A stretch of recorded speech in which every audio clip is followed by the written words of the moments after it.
mengikuti peningkatan kapasitas kader Ketua TPPKK Desa se-Kabupaten Banjar ditargetkan mampu menghasilkan satu produk per desa yang nantinya akan dibimbing Ketua Dekranasda untuk diberikan PIRT Produk Industri Rumah Tangga, Sertifikasi Indikasi Halal dan Kemasan. Hal tersebut diutarakan Ketua TPPKK Banjar Hajah Nur Gita Tias usai menutup resmi kegiatan peningkatan kapasitas kader PKK Desa se-Kabupaten Banjar di Banjarbaru. Dikatakan Nur Gita, ada beberapa desa yang telah menggerakkan potensi lokal sumber daya alam yang ada di desanya dengan pendapatan per bulan sebesar 1 juta rupiah. Nur Gita berharap melalui kegiatan tersebut setiap desa mempunyai program dan peran dalam musrenbang desa untuk bisa mendorong pelatihan produk olahan UMKM yang ada di desanya masing-masing. Peran PKK sebagai penggerak, pemberi motivasi, menginspirasi, memperdayakan potensi yang ada, dan memastikan bahwa anggaran desanya dapat dimanfaatkan maksimal sesuai kebutuhan masyarakat yang ada di desa masing-masing. Sebagai dana desa yang dimaksud bukan untuk PKK tetapi untuk desa itu sendiri dengan melakukan pelatihan, penguatan skill yang dimiliki oleh masyarakat sehingga dapat menghasilkan dana tambahan dari penghasilan sehari-hari ibu-ibu desa. Penutupannya sama ya, diberikan materi oleh teman-teman dari Balai untuk penguatan program PKK yang ada di desa sehingga mereka juga bisa berperan untuk pembangunan desa, terutama pembangunan manusianya. Alhamdulillah ya, target penguatan ini sendiri sudah saya sampaikan. Apa yang kita lakukan ternyata sudah menghasilkan. Bahkan ada beberapa desa yang sudah menggerakkan potensi lokal sumber daya alam yang ada di desanya sudah menghasilkan sekitar income 1 juta per bulannya. Jadi luar biasa, itu juga menjadi semangat kebersamaan bagi desa-desa yang lain agar bisa menjadi acuan untuk bisa melakukan studi komparasi ke desa tersebut di Gunung Batu ya.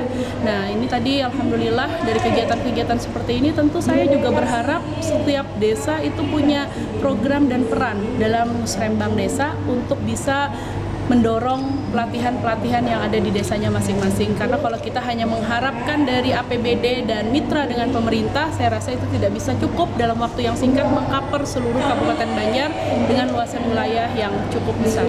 Sebenarnya bukan untuk acara PKK ya, sebenarnya dari desa untuk desa itu kembali. Jadi kegiatannya apa?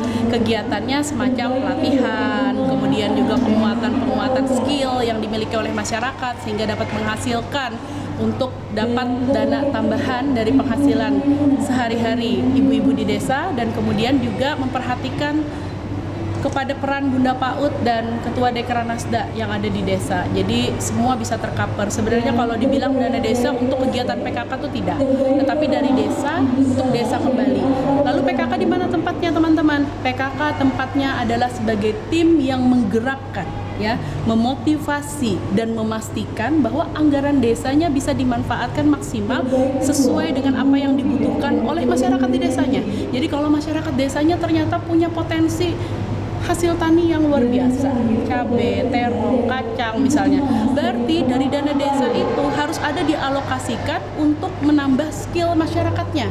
Maka silahkan dilakukan pelatihan-pelatihan pembuatan produk olahan UMKM seperti mengolah kacang sehingga menjadi makanan cemilan khas daerah misalnya. Nah nanti akan disambut lagi oleh siapa? Oleh saya selaku Ketua Dekranasda untuk dibimbing diberikan PIRT halal dan kemasan sehingga pada akhirnya yang tadi saya bilang pisang sisir yang tadinya 8.000 dan 7.000 itu bisa jadi 70.000, nah, 10 kali lipat ya. Mohon dukungannya untuk promosi UMKM dan promosi program-program PKK, bahwa sekali lagi saya pastikan PKK ada di poin sebagai penggerak, memberi motivasi dan menginspirasi, memberdayakan potensi yang ada. Dia hanya sebatas mitra ya. Oke, terima kasih. Terima kasih, Bu. Tim Liputan Suara Banjar melaporkan. Kabupaten Banjar maju, bangkit.